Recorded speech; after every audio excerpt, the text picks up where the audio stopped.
Technical analysis அப்படிங்கிறது பெரிய பெரிய ஸ்கிரீன்ஸ்ல மல்டிபிள் சார்ட்ஸை வச்சு அனலைஸ் பண்றதும், நிறைய கோட்ஸை பிளாட் பண்றதும், நிறைய இண்டிகேட்டர்ஸ் வச்சு பை பண்றது அண்ட் செல் பண்றதும் தான் டெக்னிக்கல் அனாலிசிஸ்.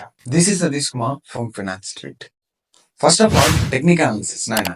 டெக்னிக்கல் அனாலிசிஸ் அப்படிங்கிறது ஒரு ஸ்டாக்கோட பிரைஸ் பாஸ்ட்ல எப்படி பிஹேவ் பண்ணியிருக்கு அண்ட் ப்ரெசென்ட்ல எப்படி பிஹேவ் பண்ணிட்டு இருக்கு அண்ட் ஃபியூச்சர்ல எப்படி பிஹேவ் பண்ண போகுது அப்படிங்கிறத அனலைஸ் பண்றதுக்கான ஒரு மெத்தட் தான் technical analysis. Technical analysis full and full ஒரு கம்பெனியோட சார்ட்ஸை வச்சு மட்டுமே நம்ம அனலைஸ் பண்ணக்கூடிய ஒரு மெத்தட். ஃபர்ஸ்ட் ஆஃப் ஆல், சார்ட்னா என்ன? சார்ட் அப்படிங்கிறது ஒரு ஸ்டாக்கோட பிரைஸோட மூவ்மெண்ட் எப்படிலாம் பிஹேவ் ஆகுது அப்படிங்கிறத பார்க்கறதுக்கான ஒரு கிராஃபிக்கல் விஷுவலேஷன் தான் சார்ட். சார்ட்ஸ்ல நிறைய டைப் இருந்தாலும் நம்ம ஏன் கேண்டில் ஸ்டிக்ஸ் மட்டும் யூஸ் பண்றோம்? கேண்டில் ஸ்டிக்ஸ் அப்படிங்கிறதுல நிறைய டீட்டெயில்ஸ் இருக்கும். அதாவது ஒரு ஸ்டாக் எங்க ஓபன் ஆயிருக்கு, எங்க டவுன் ஆயிருக்கு, எந்த இடத்துல க்ளோஸ் வச்சிருக்கு அப்படின்னு எல்லா விதமான டீட்டெயில்ஸையும் கொடுக்கும். அதுவே ஒரு லைன் சார்ட் அப்படிங்கிறது ஒரு ஆவரேஜ் பிரைஸை தான் கொடுக்கும். அதை வச்சு எஃபெக்டிவா நம்மளால அனலைஸ் பண்ண முடியாது. கேண்டில் ஸ்டிக்ஸ்னா என்ன? கேண்டில் ஸ்டிக்ஸ் அப்படிங்கிறது ஒரு ஸ்டாக்கோட பிரைஸோட மூவ்மெண்ட்டை ரெப்ரசன்டேட் பண்ணக்கூடியது. எக்ஸாம்பிள் சொல்லணும்னா, ஸ்கூல் அண்ட் காலேஜஸ் எல்லாம் நம்மளோட நாலேஜ் எவ்வளவு இருக்கு அப்படிங்கிறத நம்மளோட மார்க்ஸை வச்சு டிசைட் பண்ற மாதிரி ஒரு ஸ்டாக்கோட பிரைஸ் எப்படி மூவ் ஆயிருக்கு அப்படிங்கிறத கேண்டில் ஸ்டிக்ஸ் வச்சே நம்மளால பார்க்க முடியும். டெக்னிக்கல் அனாலிசிஸ்ல இருக்கிறதுலயே ரொம்ப இம்பார்ட்டன்டான ஒரு டாபிக் அப்படின்னா support and resistant. First of all, சப்போர்ட்னா என்ன, ரெசிஸ்டன்ட்னா என்ன? சப்போர்ட் அண்ட் ரெசிஸ்டன்ட் இது ரெண்டுமே ஒரு பெரிய டாபிக். இதை பத்தி பேசணும் அப்படின்னா ஒரு ஃபுல் வீடியோவே தேவைப்படும். அதை அடுத்த வீடியோல பார்க்கலாம். ஃபர்ஸ்ட், இது எப்படி இருக்கும் அப்படிங்கிற ஒரு அவுட்டர் ஸ்ட்ரக்சர் மட்டும் கொடுக்குறேன்.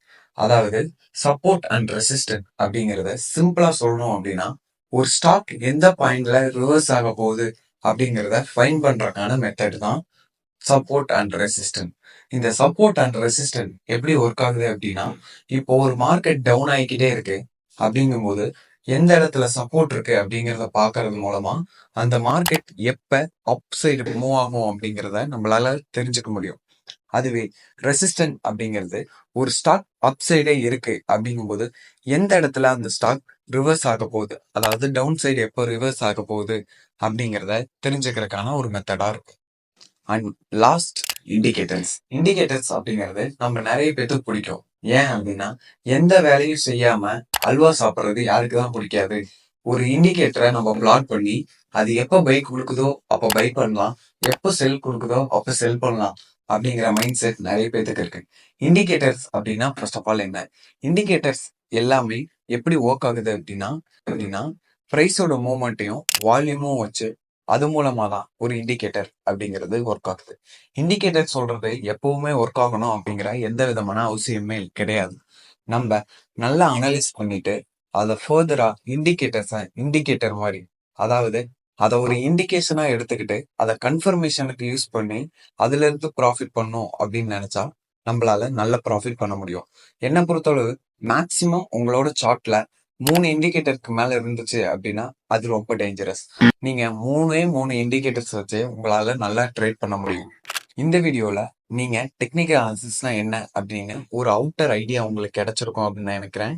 வரக்கூடிய வீடியோக்கள்ல சப்போர்ட்னா என்ன, ரெசிஸ்டன்ட்னா என்ன, and candle sticks and candle stick patterns and psychology இதை பத்தி எல்லாமே தெளிவா பேசலாம். அதுவும் இல்லாம இண்டிகேட்டர்ஸ் பத்தி நம்ம தெளிவா பார்க்கலாம். எந்தெந்த இண்டிகேட்டர்ஸ் எல்லாம் எப்படி யூஸ் பண்ணலாம் அப்படிங்கறதையும் தெளிவா பார்க்கலாம்.